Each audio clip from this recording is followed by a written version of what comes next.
Good afternoon and welcome to the Future of Finance and to the first steps on the long journey to programmable compliance. I shall now hand you over to the panel and to Dominic Hobson. Thank you. Hello everybody and welcome to our webinar, First Steps on the Long Journey to Programmable Compliance. I'm Dominic Hobson, co-founder of Future of Finance, and I'm delighted to moderate our discussion today. Now, there are so many jokes I've noticed about compliance officers these days. They've become an entire genre of their own in joke compendiums, standing alongside those about accountants and actuaries. Yet, researching today's discussion, I discovered that compliance is actually an increasingly demanding job. The 2020 Thomson Reuters Cost of Compliance survey counted an average of 56,624 regulatory alerts from 1,000 regulatory bodies in the previous year. Now, that's an average of 217 regulatory revisions every working day. The average chief compliance officer has not only to monitor, assess, and implement those revisions, but also take responsibility for disaster recovery and business continuity planning, cybersecurity, data protection.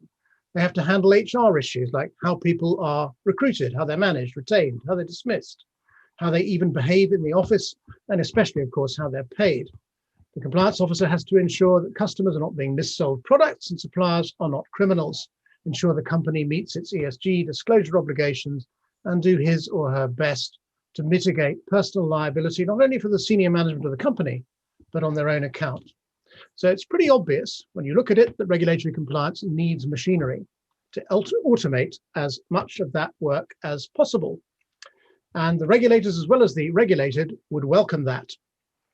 To help us explore how RegTech and SupTech are delivering or not delivering that automation, I'm joined by 5 experts in these twin fields.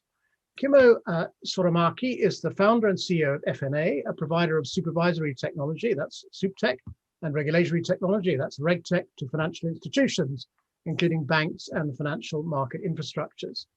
Salisvir Tate is the CEO of Regulation, a knowledge tech platform company developing tools and technology infrastructure for AI-driven data and business intelligence for both regulators and regulated firms. Rupert Brown is CTO at Regulatory Advisors, Evidology Systems Limited, a specialist RegTech company which focuses on helping regulated companies stay compliant at all times. Francois Kimouche is a partner at Deloitte, publishers of the RegTech universe of 413 RegTech businesses around the world. Neeraj Raja is managing director and head of data, regulatory change, and the RegTech practice at Grant Thornton. Now, in addition to our panelists, as always, we have you, our audience. We want your questions, we want your comments, we want them soon, so send them, keep sending them throughout via the Q&A functionality. I will not save them up to the end, but we'll use them up as we go along. So if you choose to be, and I hope you will, you too can be an integral part of this discussion. I'm going to begin by checking that my definitions of RegTech and SupTech are correct. Now, in my mind, RegTech is the application of technology by regulated firms, and SupTech is the application of technology by regulators. Is that right? Or can regulated firms also apply SupTech and regulators apply RegTech? Well, I bet Kimmo knows the answer to this question, so I'm not going to come to him first. I'd like to start with you, Sally. Is my definition correct, or do regulated firms end up doing SupTech as well as RegTech? I usually have a different definition. So RegTech is the category, CompTech is compliance tech, SupTech is supervision tech, but that's how I put it in my mind. Great. Kimmo, what's your definition? Yeah, so how I understand this is that SupTech is mostly used by supervisors. So it's in a way a category inside RegTech. And RegTech is sort of the broader. Some supervisors say they apply RegTech. For example, the Bank of England usually use the term that they apply RegTech, but I haven't seen a regulated entity yet saying that they deploy SupTech solutions or use SupTech. So I would say SupTech is a smaller category of how the supervisors use, and it's actually very, very big now with a strategic priority for a lot of supervisors this year, I think, especially at the back of the COVID situation last year. I don't know whether Rupert or Francois want to dispute that. I think we're sort of clear what we're talking about now, and perhaps we should move on to what the state of the market as I see it. Now, one of the things I noticed when I read the Thomson Reuters RegTech survey Was there any minorities, even at the biggest financial institutions, the GC fees are actually implementing RegTech projects? It was 9% in 2019, 14% in 2020, and the figures were not very different for the whole population. They were looking at as 8% and 17%. So, how many firms are actually taking RegTech sufficiently seriously to actually invest in it? Neeraj, can you give us a sense of what you think is going on? How accurate is the Thomson Reuters survey? Indicates a minority are doing this stuff. Sure, Dominic. I think the Thomson Reuters survey is fairly accurate. I think I've been working with Rectex for the last 10 years, and I think there's a change in terms of some of the maturity of the Rectex that we're seeing, in terms of what they're able to do, what they can do. There is a change in terms of the regulators themselves. I've been involved with the FCA and Bank of England on DRR, and the regulators are really creating a energy around that. And then there's also cost pressures that are coming in, obviously, in regulated firms, and an acceleration of data models. So all of that is leading to a better ability in terms of the actual RegTech market. However, and there is a big however, so there's maturity in the market, there's a willingness. In terms of actually the utilization of Rectex making it into regulated firms, we're still not seeing enough embedding of Rectex in regulated firms. And there are a couple of reasons for that. One is the history in terms of regulated firms actually making the time and the investments to actually have the long-term benefits coming from RegTech. Secondly, we're seeing that the RegTechs, although they've matured quite significantly in the last few years, they're still finding it very difficult to actually articulate the benefits and how they're actually going to build into the taxonomy and the product libraries of regulated firms. Now, one of the other things that I observed in that survey is that actually the rate of adoption of these solutions seems to be going down as well. It was higher a couple of years ago than it is now. So I don't know anything to add on that. Does it mean that the providers have picked the low-hanging fruit already, or that they're actually starting to lose confidence in RegTech? That's a quick thought from you on that, Neeraj, and then Francois, I'm sure, has a view on it. Yeah, I think, Dominic, it's a difficult one. I think the adoption, and we're seeing different kind of viewpoints around adoption. And I think that's primarily because as we're seeing firms actually leveraging technology more and more, and COVID has been and we've also heard the joke, COVID has been a great accelerator of digitization, and that includes RegTechs. The worry, however, is that the use of RegTechs across different components and organizations being able to leverage RegTechs in the right components, clients are still struggling. So just going back to the broader definition of RegTech, everything which is regulated technology is into that viewpoint. Now, we've created a taxonomy in terms of what different components of RegTechs and where they sit. I'm sure Francois Kim has as well. And we have different taxonomies to start articulating which type of RegTechs can serve which solution. And what clients are really struggling with is how to understand which RegTechs can undertake horizon scanning as opposed to regulation to controls or compliance monitoring, and then using the right RegTechs for the right reason. The second part is actually implementation of RegTechs. Sometimes the clients we're working with, and from my past experience, being very bamboozled by some of the actual technologies and the dashboards and the actual viewpoints, as opposed to RegTech implementation and RegTech enablement is a change project, which requires an operating model change, governance, process, capability development. And one can't go without the other. And so for those two reasons, we're seeing, although there is an appetite for RegTech, in terms of adoption and stickiness in terms of RegTechs and using them with benefits, there's still a long way to go. I could only agree to what has been said here. What I see with our clients, it's that they're still in the midst of a change of mindset.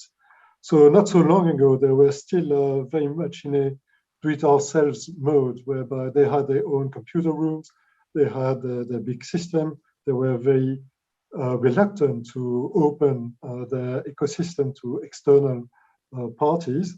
That is slowly changing, but this is happening. To the previous question as to whether incumbent companies are treating RegTech seriously, I think that they all do. And I think that the question about using the right technology is on everyone's lips. And that includes, of course, RegTech. The only thing is that they have not yet figured out how to trust those companies.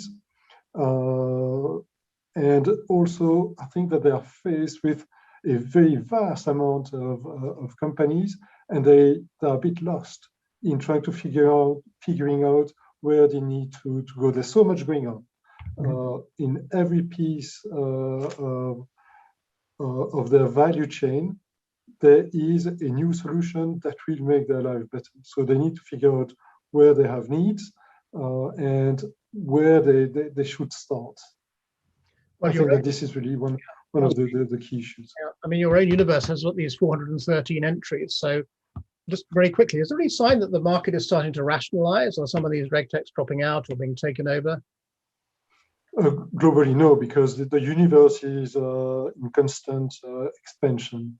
We've got news about new companies just emerging day after day after day.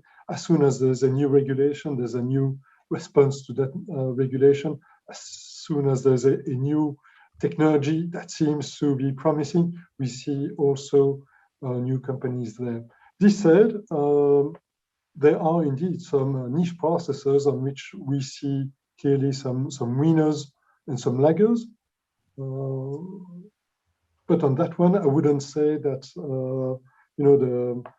the game is done, in the sense that there's still much part of the market to be taken.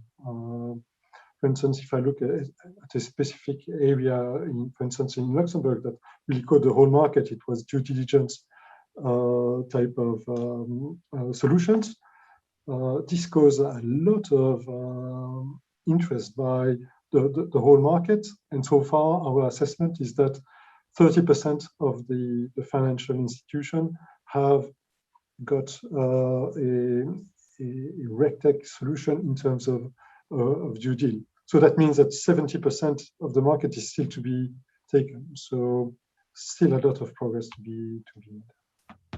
Yeah, I think Francois and Dominic, you've touched on an interesting problem, that if you kind of look how the RegTech market has evolved, it's actually evolved piecemeal. You know, we've kind of gone through GDPR, MiFID, CRD4, and everyone is reacting to these things. So I'd say in the RegTech market, you see lots of people providing regulatory reporting solutions. That's kind of RegTech. And you see lots of people doing KYC and AML. If I were to look at the noise in the marketplace, I would say reg reporting, KYC, AML is probably 70 to 80% of the noise. And it's reactive because those systems solve a particular set of regulations. They're not providing a continuum, a supply chain from the change stuff that you talked about, however many thousands of regulatory changes that emerge every day. We're not seeing that pipeline then trickle down to the endpoint evidence systems that you need to support those things. And that's what, I was talking to a Magic Circle law firm the other week, and they call that the air gap. It's how do you map from the regulation to the compliance that you're actually reporting? And when you look at various people's taxonomies, I can think of a number of the people that have tried to display this as sort of slideware to say, this is the issue. This is the heart of the problem, that we've got lots of point solutions in the industry because we all go ambulance chasing. GDPR was the biggest ambulance chasing exercise ever because of the 4% fine. I'd like to, we've had an interesting question from Sharon Wandili, which you should all look at, because I think it raises a very interesting point I'd like to bring up in a minute. Before I do, I'd like to bring Sally in. Now, both Niresh and Rupert, in their different ways, Sally, have brought up this question of the components of RegTech. Now, I found that Francois, is taxonomy the right word? Anyway, his classification of different RegTechs into compliance monitoring, risk management, identity management, regulatory reporting, transaction monitoring, actually very useful. And to your point, Rupert, identity management makes up 23% of the RegTechs in that database. Regulatory reporting makes up only 14%. The vast majority, or the biggest group, not a majority, but the biggest group of 41% of vendors are in compliance monitoring, i.e. interpreting and implementing, current compliance demands. And there's a whole risk management side, which covers everything, from personal liability through to financial crime. Now, Sally, how does a regulated firm make sense of this vast and rapidly inflating universe of RegTech applications? That's a good With all question. these different components. You've got to, well, first of all, you've got to think about the investment. The RegTech sector is no different from any other sector in the sense that you're going to have startups that follow a problem, and then it'll depend on the size of the problem. So the areas that Francois mentioned are the ones that have the most money spent on. So therefore, you do have a lot of startups that come up to solve that problem. And the reason that you see a lot of point solutions is because that is what gets funded. So let's just bring a little bit of reality into and the practical background into what happens. If you're a customer on the receiving end of this, which is to some extent, it means that you've got startups that have matched the size of your problems. So that's pretty good. But if you as a CEO are looking at, and this is something that Niresh, you and I were talking at another talk about, if you as a CEO are looking at, okay, I want to solve a myriad of problems, and I would really like to adopt a solution that solves a lot of these problems, then there's no alignment of interest here. But if you're at if you're a MLRO, you kind of know which bucket to look at. But getting your budget signed off from the CEO is probably going to be a little bit more tricky.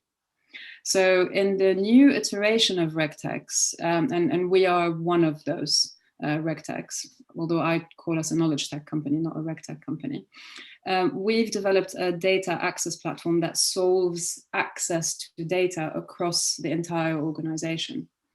But what that means is that if you're a CEO looking at it, you look at, okay, I can solve a lot of problems with this solution. And if you're a tech company, you can think, well, that's good. I get to connect to a lot of data sets. So we actually sit kind of in the middle. And we're not the only company out there who are who are actually solving a horizontal problem. There is a new generation of those. It's very difficult if you're a compliance officer to actually find those solutions because it does take a little bit of work on your part. But that is actually one thing that hasn't been said, I think, so far. There is a maturation. And to your point, Dominic, earlier, what's changing? There is a maturation, I think, within the firms themselves.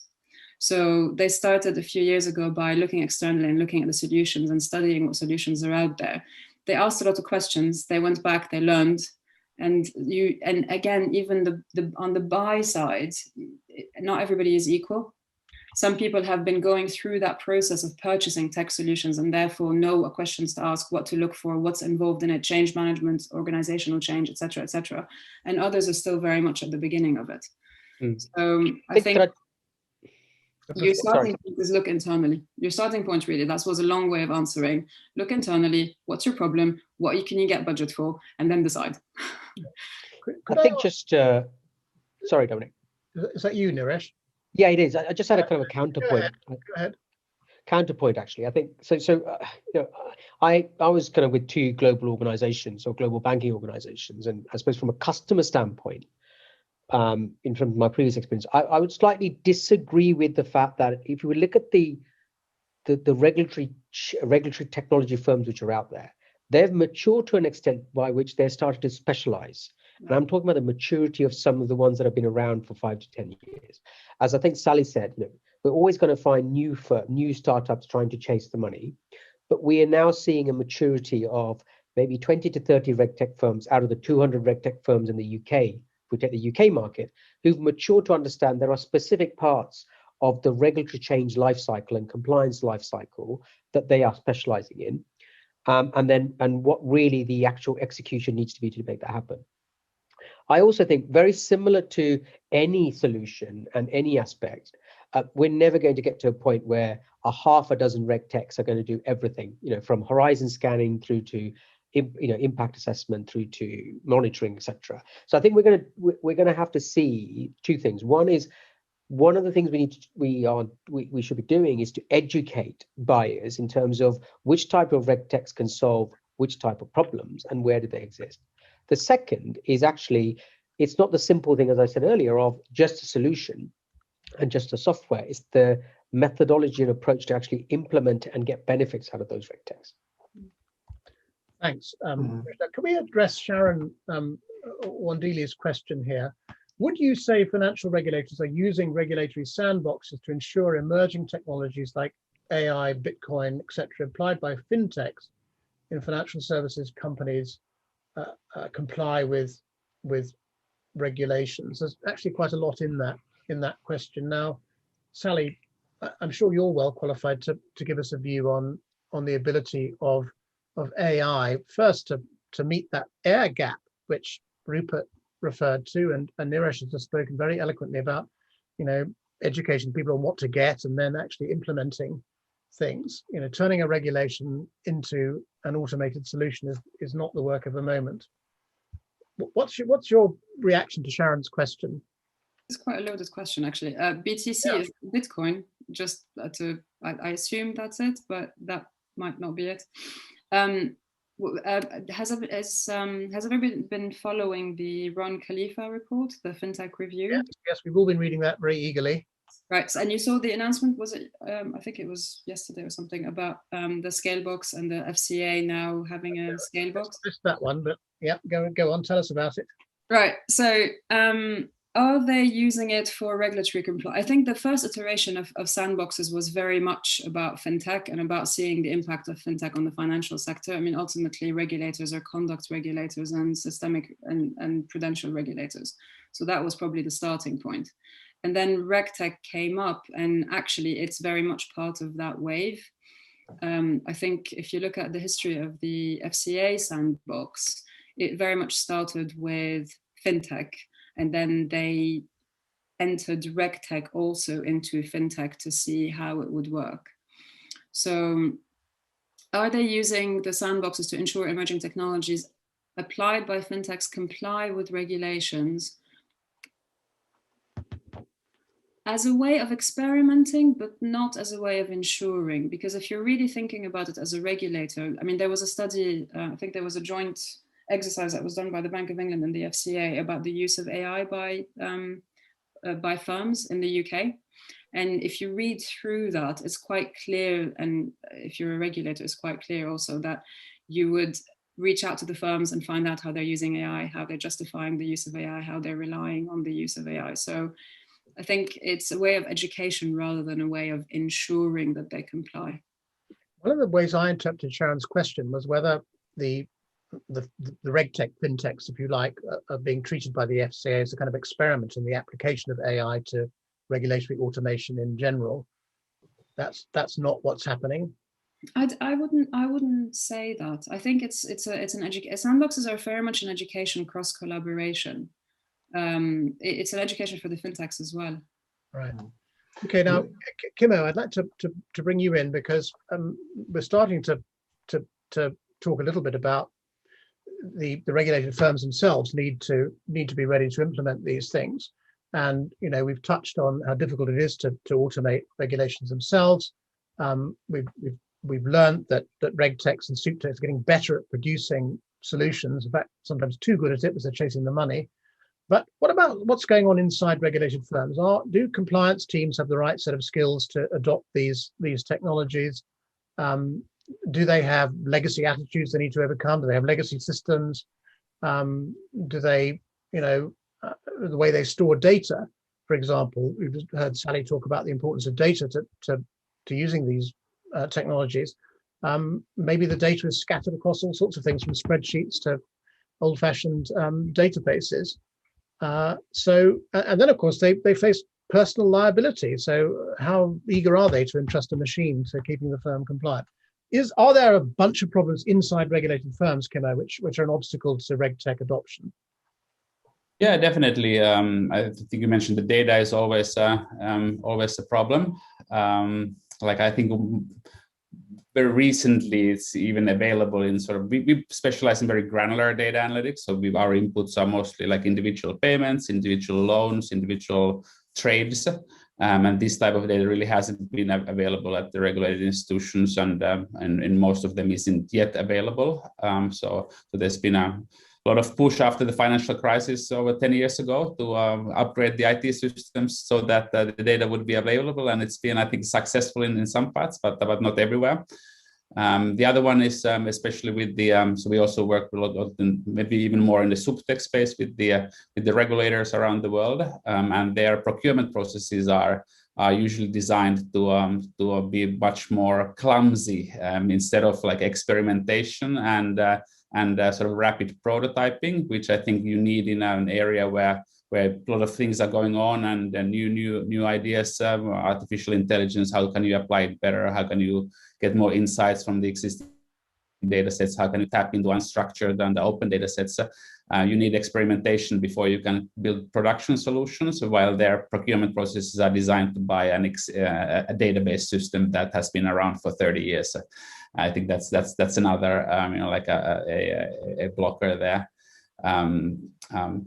Coming back to the previous discussion, I think completely agree with Sally around like that you need to have a problem that you are solving, and quite often if the client wants to buy something, it's because they want to save money, they want to make money, or then the regulator says that they must do it irrespective of any other concern, and that's sort of the compelling argument why you should do anything and that's what the RegTech is in a way saying that these are regulations, this needs to be done, and you may want to do them cheaper than initially. A lot of the regulations were complied by just throwing more bodies at the problem, and then the RegTech industry, in a way, it was created from automating and doing that smarter with less cost, faster than you did before.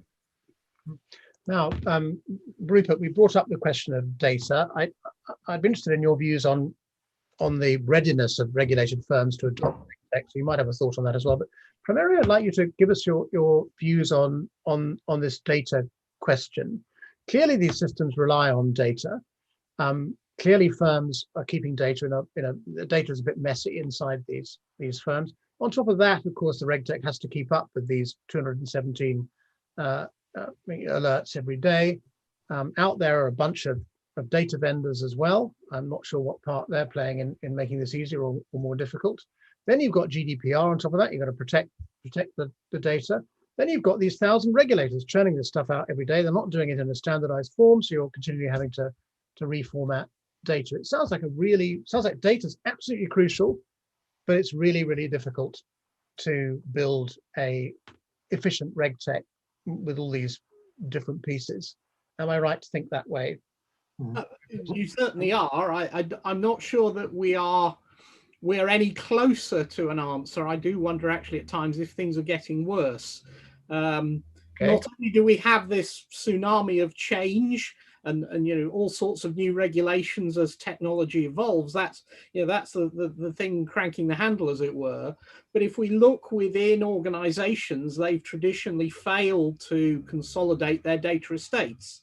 You only have to look, you only have to work in, I've worked in banks for 30 years, and the variation in data platforms, how many different databases do you have? And then what are the patch levels of those things? How many different pieces of middleware? Organizations have utterly failed to deal with that. The basic platform engineering that we have inside banks where they are not in the cloud, where they don't have declarative architectures, these are huge problems that are not being solved. And we had the crash in 2008, basically killed budgets for the best part of 4 years. We then had a whole bunch of other sort of catch-up projects that have occurred. Now we've had COVID that has taken away a lot of discretionary and investment budgets. We're just living in an OPEX world, quite frankly, for most of last year and probably all of next year, because the pandemic isn't sorting itself out. So firms haven't cleaned house. They're still living with the patchwork, which is why layers like Sally's system, we went through the Hadoop generation, 3 years ago now? We've kind of been through these experiments and things aren't getting any better. So data is an issue. I think it's a question of, yes, we're going to have these various data layers and things like that. We are going to have these data lineage systems. We're seeing a whole generation of those coming to the market now. And we're also going to have these data operations process systems, so people like Calibra out there, because the regulators are now asking the question is, well, how do you manage your data, as it were? So we're seeing, I would say, the seedlings, as it were, growing that say we have to do something about data. And perhaps the fine that was imposed on Citibank last year, was that 400 million, I seem to recall. It is bringing some attention on one side. Unfortunately, GDPR hasn't levied the fines. I wrote a piece the other day that actually said, well, if you look at the history of GDPR fines, none of them have survived first contact with the legal system. They've all been knocked down to less than 10% of the initial regulatory fines. And it's taking something like a year from when a fine was levied to actually the fine being paid. In fact, we don't have concrete data from the date of a breach to the date of the check being paid to the regulators. And I think, quite frankly, both the legal system and the politicians need to do something to drive the speed of fixing data breaches and data remediation. And we need some sort of statute of limitations that says, if you keep fighting on appeal, you've got 3 months to appeal, then you pay full whack.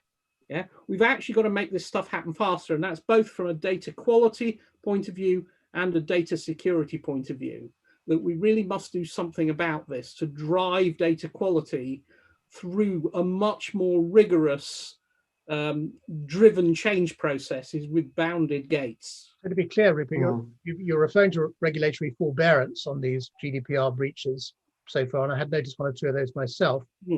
But you'd actually think they should be levying these 4% of turnover fines to actually encourage people to do the job properly? Well, I think there's 2 problems. So there's the issue, there was this issue with this case in Germany recently where it was clear that it wasn't a 4%, the value of the breach was not 4%, because nobody had actually stolen the crown jewels and stolen the entire database. They'd stolen one phone number. And had they stolen it, well, that was debatable. Now, the issue was really one about the fact that the discussion about that, the lawyers spent a year appealing it to get that fine down. The answer is the lawyers should have had 3 months, and if they couldn't do the work, then the initial fine levied should have been paid in 3 months. So it actually forces people, do I actually pay and do something about it, or do I use lawyers to get the cost down? And at the moment, the lawyers are winning. We're kicking these things into touch rather than engineering solutions that fix them. Can I ask you one final question then about this? Does the fact that these risks of being fined exist out there, does that increase people's reluctance to adopt RegTech, SupTech solutions? In other words, do they feel that increases their risk of getting something wrong if they trust the machine? Is that a factor? There is a fear of trusting machines, and I think there always will be. There was that case of the French blockchain company or Bitcoin company, where they made a fairly simple cybersecurity mistake, and what appeared to be very clever people was suddenly found with their pants around their ankles. So I can understand why people wouldn't trust the machine in that case. So there's always the illusion of trust that you have to deal with. So it's how do you, and this comes to a fundamental problem of regulation going forward, is how do we regulate design? When we have to deal with these complex things of cryptocurrencies or blockchain, or even just basic data center network design and power systems, how do we know the design is good? We actually don't have a means of doing that yet. So it is very difficult to trust these things. Francois, we've begun to touch now upon the economics of RegTech. Rupert's referred to the fact nobody has a budget. Sally referred to the fact that RegTechs are popping up where they feel a budget might exist. So, as you look across the universe you're monitoring, what types of institutions do you think are getting budgets to do this type of thing? And what types of institutions are finding other answers to this? In other words, are they doing it themselves? Are they outsourcing this job? How difficult is it to make a case that you could save a lot of money by buying RegTech? As Sally said before, I think that it really depends on the type of issues that are to be resolved. So part of the compliance officer's job is mechanical, and part of it is to make judgments and to take decisions. On the mechanical part, it's relatively easy to elaborate a business case. And where it's easy to demonstrate that there will be a cost saving, then it's easy to actually go up to the implementation stage. So that's why I believe that all the reporting solutions were quite successful, because these were the low-hanging fruits. It was very easy to demonstrate that if you have to do 25,000 kids or whatever, you'd be better off with the right machine than having 20 people doing that by hand. Now, there are cases, and Rupert is absolutely right in saying that there's a paradox with, for instance, data. And this is one of the key compliance issues. If you don't have access to a trustworthy data sources, then that is a compliance issue in itself. And although that everyone will agree that data is the new oil, the new currency, you name it, when it comes to actually agreeing to a budget to improve the way that your data management system works, then that is much more complicated, because it's much more complicated to actually demonstrate what you are going to get money-wise from an improved data management system. Now, we see that those who have incurred fines, sanctions by the regulators, understand that much better than those who didn't.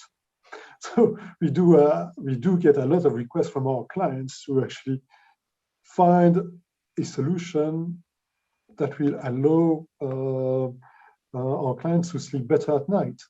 And this is where the question about risks comes into play. And actually, it is still widely recognized that if you rely on an automated solution, the chance of operational error will be reduced. And hence, that is also quite a big factor. Now, I'm not talking about, say, automated robo advice, for instance, whereby here the mechanism by which the advice will be given is much more complicated, or the way that fraud or anomalies are detected. So what I would say, again, is that there are relatively easy cases and some which are much more complicated. The thing is that, as we discussed before, there should be a change of mindset vis-a-vis those new technologies. And I think it's part also of the education. There are things on which, it's not just about money. You can use some system to go faster on the market. For instance, the way that certain products are going to be authorized by supervisory authorities to be sold, this could be speeded up vastly by using the right technology. And so on and so on. For instance, if you implement a new way of identifying your customer, and you move from a paper-based or physical process to something which is online, that has the potential of opening up totally new avenues in terms of the types of customers that you are going to reach out to, etc. And that is not yet, I would say, adopted by the financial sector. And there's still some education to be done there to actually show and demonstrate those use cases which are not all money related.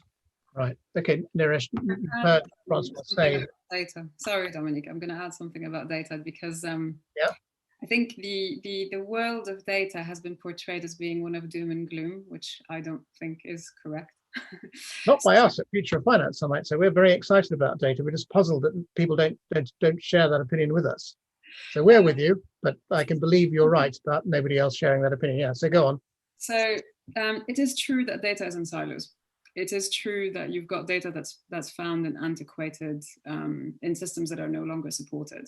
It is true, and I was a head of compliance, that it is excruciatingly difficult to validate your own data and its provenance. So all of that is true. However, technology solutions like ours we are, and again, it goes back to the education piece. It is next generation technology, and we have found technological ways of accessing the data without having to go through the process of identifying it, labeling it, cleaning it, moving it, standardizing it, so that so there are ways around it that are technological ways. And this is my personal view and my personal experience, the conversations at CEO level, when you are talking about a whole data management offering and a new way of utilizing your data, your conversation is definitely at the C-suite level.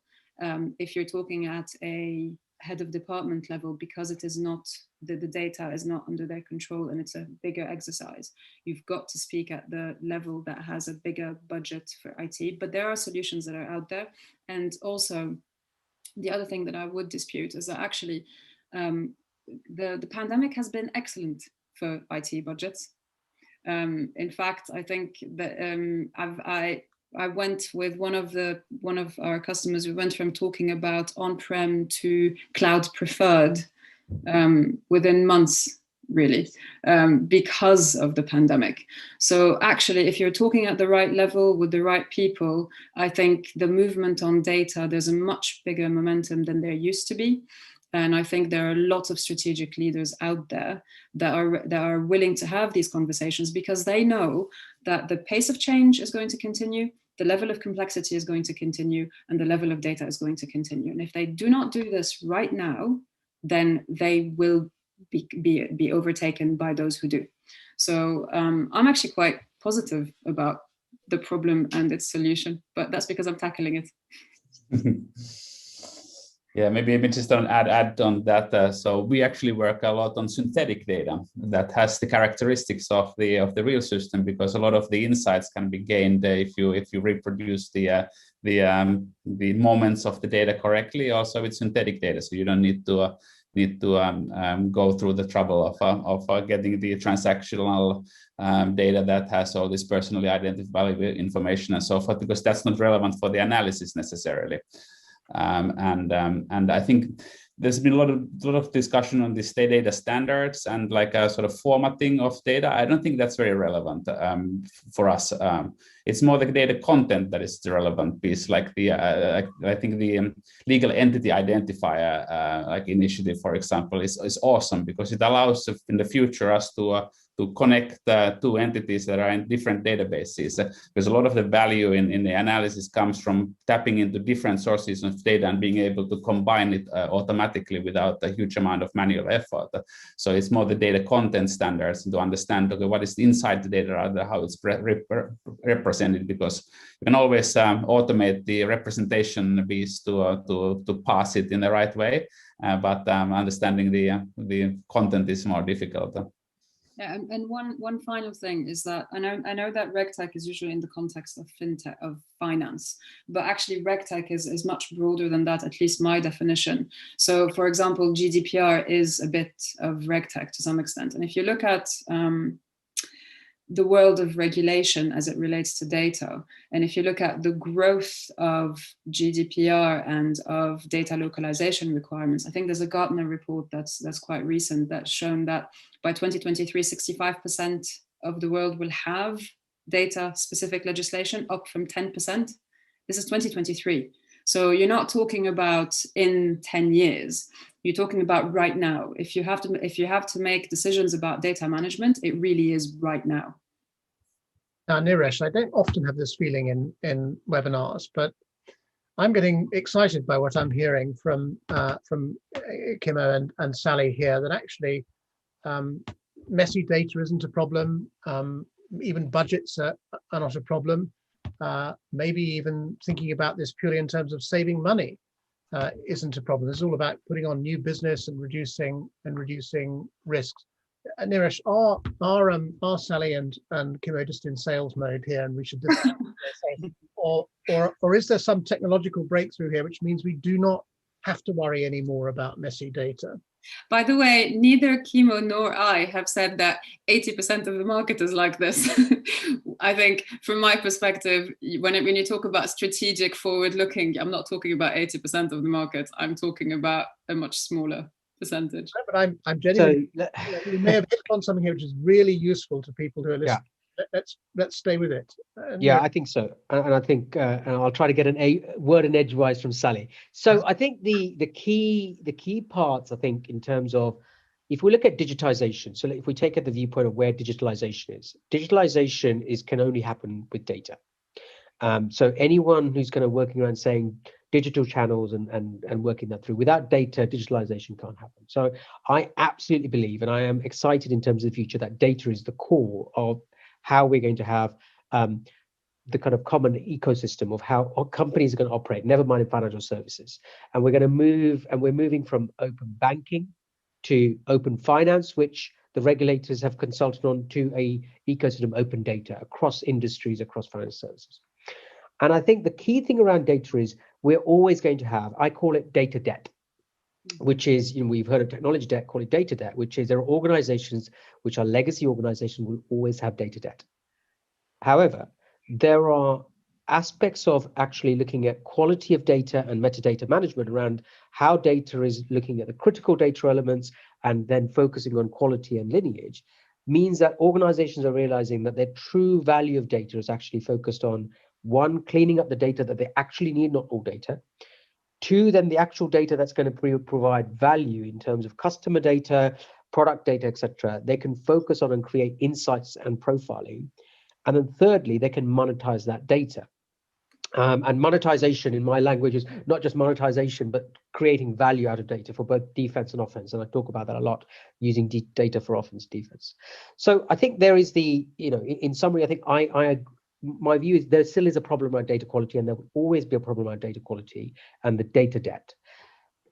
But I think to balance that, without actually, organizations and executives are committed to actually progressing the future of data, and without data you can't get to a digitalized environment and digitalized ecosystem. And so because of where we've got to in terms of the COVID environment, there is momentum and budget to be able to, one, look at metadata management carefully and curate that data. Secondly, the tooling has improved to an extent, and I won't mention some of the vendors, but the tooling has improved to an extent across from metadata management to data classification and data cataloging through to data quality and data lineage toolage, that these problems can be solved with the right intent, will, and budget. So hopefully, Dominic, that answered the question in terms of future is bright in terms of terms of data. And I think we're going to see a lot of investment going into the data in the right place. I still think in terms of data management, there is a period of education and data literacy that needs to happen to join up data strategy to data management to some of the tactical parts that Kimo and Sally talked about in terms of how to start to improve quality of data and how to undertake analytics. Who needs education? Is it the regulator or the regulators or both? Yeah, so I think one of the things about COVID, and we keep going back to COVID, is the data literacy of the common person improved immeasurably because we had the daily briefings in terms of data. I didn't expect the ONS was an organization anybody had heard of before COVID in terms of the amount of data they put out. So those daily briefings, and my apologies to the ONS, I think it's a fantastic organization. But I think in terms of the amount of daily briefing has improved the actual data literacy. And in terms of data literacy, I think that the number of clients I speak to about data literacy, every single level of organization have to improve in terms of the use of data, the value of data, and then what are the practical use cases of how data is used and how data can be important to the customer journey. So I think data literacy, what we're finding is not only at the top level, at the executive level, but data literacy has to be instrumented across every single layer of the organization. And that's how, when that happens, can we really see people saying, actually, we really understand data and what to do with data and how to use data to make our lives better, create more business, etc. If I may add something to what Neeraj just said, which is absolutely right. My perception is that there's a misconception about data. Most of the time, people, when they think about data, it's the amount of data they are going to get, that they can collect, etc. Whereas the value of data will derive from the management of these data elements. And one of the key thing to do is to first get a good view on the status of the data that you have, the quality of the data that are being used. And this is also something on which I feel that we have to do a lot of education to insist on the management part of the data. Can I throw something into the mix here? We've got onto this that about data quality, all of that stuff. We're in that journey. What data do my other esteemed panel members think that regulators own? So I would argue that the Bank of England owns a data glossary for the products it regulates, the PRA, the FCA. I don't see them producing data feeds from their glossaries. I can download a PDF of it. I can go to a website and get a most ghastly piece of HTML back from the FCA. But these are not data feeds. And I would argue that it is the duty of the regulators to own particular bits of data, whether they're taxonomies or glossaries or ontologies, pick your thing. But none of those are in a digital form today from any regulator. And I suspect that this is actually the heart of where we are stuck in regulatory world, because neither the regulations are in a coherent digital form, nor the underlying reference data that underpins them. And until we solve that problem, we ain't going anywhere. What do regulators do with all that data in the trade repositories? Does it just sit there, or they do anything with it? You know, reporting swaps, for example, and securities financing positions, which you have to do under regulations. I think that's quite. There's a lot of it that's automated. If you're talking about the the OTC world, that's the derivatives world. That's actually, there's a lot of automation there because it gets centralized through the clearinghouse. But are the regulators doing anything with it? They're doing quite a lot of research on it and evaluating the quality of that data, which the problem is that it comes from several sources. So like pulling that together to get a global view has been very difficult. And that was, I think, one of the early sort of because that was one of the early efforts to start like collecting data. And there was quite a lot of errors made in the beginning around defining what the data formats are, but not data content.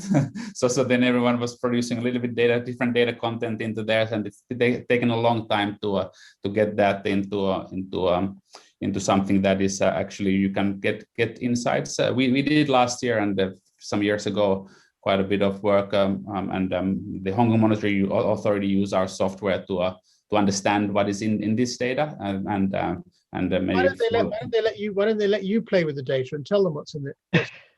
Quite often it's very supervisory data. So we install our software on premise, and then they run the analysis to understand who is trading with who are the systemically important players, and so forth, and produce publications. I don't think any regulator produces on an ongoing basis real-time views about what's going on there yet. But I do know that there are, I think, efforts for this year to start to sort of push into better like data quality and more automation around that sort of part of the business. But I completely agree. Like it's long due. You know, I think about it. The financial crisis was how many years ago, and how long has it taken in order to have sort of these things that I would have expected 13 years ago to happen in the next 3 years haven't happened really yet at all. But my point is, why not let the private sector loose up this data? I think, Dominic, look, I was involved with the FCA and Bank of England digital reg reporting for 2 years, and I was on the steering committee. And without divulging any kind of confidential information from that viewpoint, I think the regulators have been very keen in terms of as much data collection from regulated firms as possible. And you would have seen with the Bank of England and the FCA, who've actually published their data transformation plans, that is quite clear. And there's also the Dear CEO letters that have gone out to all of the regulated industry, which is saying we're going to be really focusing on additional data collection. So I think a couple of points that just pick up and thread. One, I think the regulators are really keen on data sources and the actual collecting basically source data from institutions, because it allows them to have a really clear picture of really, from a prudential regime perspective, but also from a conduct perspective, they can actually start to analyze and review where the problem areas are, hotspots are, right? That's where they're looking at. The second part then of that is, how do you get to that point in an effective and efficient way, and to make sure that happens? And digital reg reporting, DRR, when we look at regulatory interpretation using Miss Unix rules and having a taxonomy, and then a model, that was the way by which to actually simplify some of those things in a really quick way and get to a better data output. Just picking up with something Rupert said, which is, okay, then how is this going to grow further, and why are the regulators not actually using regulatory interpretation? Because the gap I see in terms of regulation and regulated firm is the interpretation gap between what's put in paper and articulated in words, and then what regulatory implementation needs to be. I suffered with that for 10 years in my previous positions. One of the things that's innovative that's come out recently, you might have read recently, is regulatory genome. So Cambridge University, ourselves from Grant Thornton, CMS, McFarlane, and MasterCard have actually gone into this regulatory genome project to actually look at how to really link the regulation to machine executable rules. And I think that's going to be quite an innovative project. And the reason I mentioned that is looking at working with regulators globally to close that gap between regulatory interpretation and get to a point whereby machine executable rules can really determine which type of regulations and which type of rule set needs to be created. And on the back of that, AI and ML to be used to be able to simplify some of the customer journeys and regulatory journeys. We're just getting in touch with the Regulatory Genome Project just this week, actually. So I'm glad you mentioned it. It's worthwhile. Now we're into our last 4 minutes, actually. So I know some of you have got to get away. So I just wonder if we could just get a comment from each of you at the end here about where's the innovation in this sector really coming from. You've got, on the one hand, you've got all these exciting things happening in the world of cryptocurrency and DeFi, and eventually in security tokenization as well. That's obviously changing the shape of risks, which regulators would like regulated firms to control. As you say, Onerous, you've got regulators with this genome project. They've had this innovation network operation to try and standardize how they produce things to make this, their regulations they publish more automatable. But my question is this, and you can answer it however you like. Is RegTech and SupTech too much in the pockets of the regulators? Are we making it too easy for regulated firms to comply with whatever the regulators put out? And is that creating problems for innovation in the financial services industry? And is it creating wider problems of almost of civil liberty? We talked a lot about data. We talked a lot about how official bodies collect data. Are we actually building a world here which we're not going to enjoy that much living and working inside? Is this all going too far, too thoughtlessly? Sally, I'm sure that you've worried about that. It's a very unfair question. You can answer it however you like. No, I do have thoughts about it. In fact, it's something that I think about quite regularly, and I've written a chapter about it in a OUP publication that's about to come out. So simply, I think, we used to be able to do 2 + 2, and then the maths got complicated and more complicated, and then the calculator was invented, and the calculator can do it much quicker. It doesn't mean that our brains can't handle it. It just means it's much quicker than we are. I think we're at exactly the same point. There's too much data, there's too much complexity. We just need better tools. I'm actually quite positive because I see a lot more discussions and a lot more budget and a lot more strategy and policy being publicly announced and then implemented around digitization and infrastructure for digitization. So I'm not saying we're going to see the results of that immediately. I think when you're building infrastructure, think about building highways, think about building a building. A lot of it you never see. You don't see for a very long time. And then you see what comes from above the ground. So I think if you think that compliance is going to get less complicated, that's not going to happen because the world is getting more complex. And therefore, we have no choice but to invest in infrastructure. Digital infrastructure, and that's what governments are doing. Now, going to drive innovation. Thank you. So it's not terribly reassuring. Neeraj, I know you've got to go, so perhaps you could address this. One of the points made by Joseph Tainter, the famous historian of civilization, why civilizations collapse, his conclusion really is that societies overinvest in complexity, which appears to be exactly what we're doing here. What do you think before you have to go? Are we making it too It's a $1 million question to answer in 30 seconds, Dominic. But more than $1 million. It's our entire civilization at stake. Indeed, it is at stake. Wow, there you go. That's the biggest responsibility I've ever been given in my life. Let me kind of address that. So I think in terms of regulatory technology, I tend to disagree. I think regulatory technology is there to simplify the problem and not to complicate the problem. And I think and the reason for that is, for me, kind of threefold. One is the activity that people can be doing, more higher value added activity, can be done by an automated way using clever data and clever automation. And I think it frees up the kind of compliance professionals, whichever risk professionals, to do higher value added work. Secondly, the interpretation and activity that some of the regulation is quite complex when it's actually written. And to turn that into technology and data to be able to simplify that means that regulatory compliance firms, regulated firms, can actually comply with the regulations in an efficient, effective way. Means that they, from a cost perspective, it reduces their cost, also reduces complexity, and increases the confidence in the financial services ecosystem, which is really important for all of us. And the third and final point, I think, is as technology increases, which we're going to see technology increases and digital increases in everything that we do, regulations have to keep up. And the only way regulation can keep up with technology and digital enhancers is having regulatory technology do that in an efficient way. So I hope I've saved civilization and given a clear answer. Thank you. I know you've got to go now, so do go if you would. Yeah, can I add one more thing there?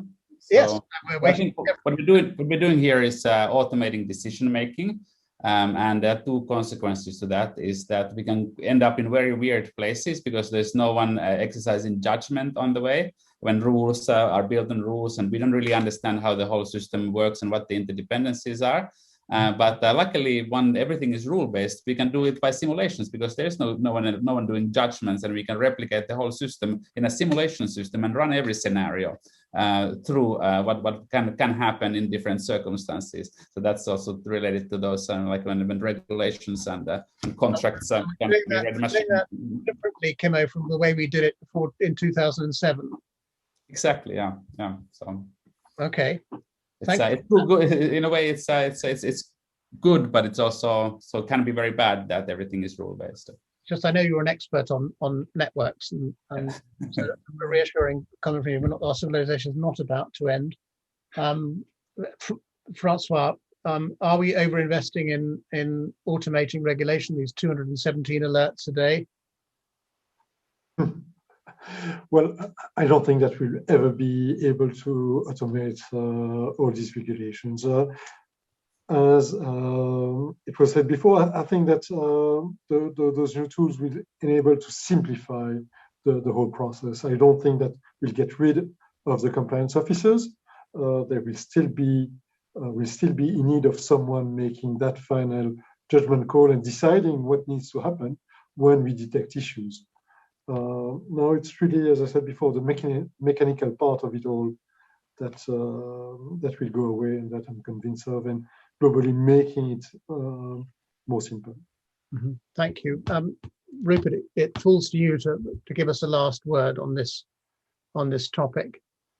So I think as I say, I don't think the jobs necessarily will change, but how people do those jobs and how they're trained and how they are qualified to do those jobs. So I think we will see lawyers, I think we will see compliance officers becoming much more of an engineering rather than a literary mindset.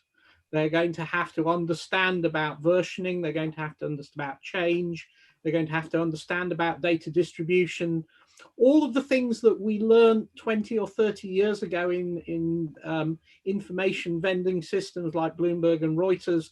All of that kind of stuff now moves into the compliance arena as data gets standardized, as we build the kind of automated supply chains that we've been doing in coding and development. We now move into regulation.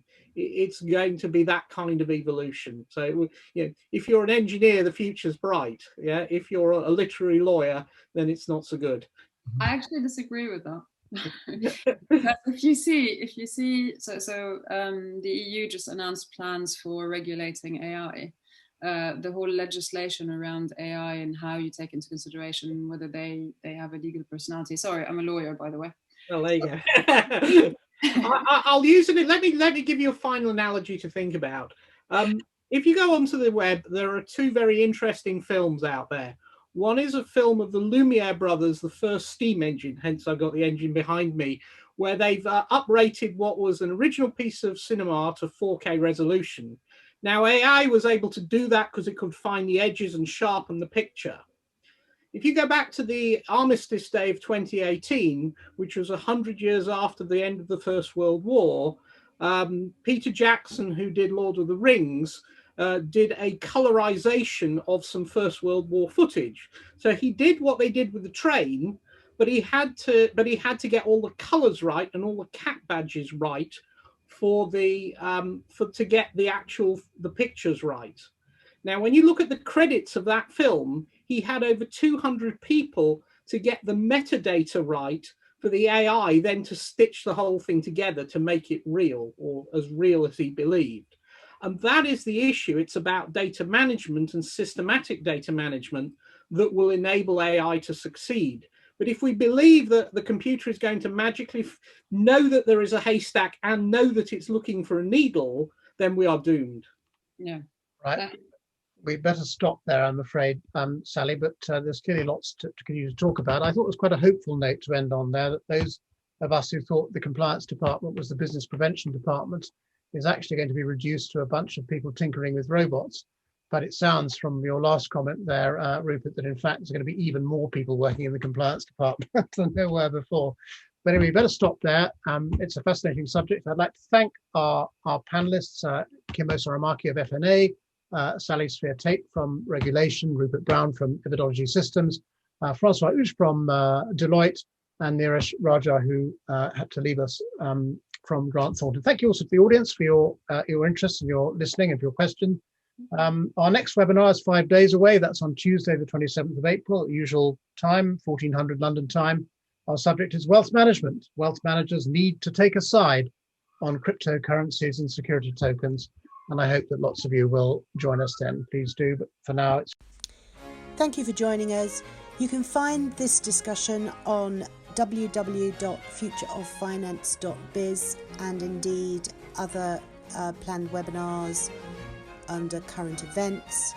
I am Wendy Gallagher. If you would like more information about how to work with us, please do email on wendy.gallagher@futureoffinance.biz. Thank you once again.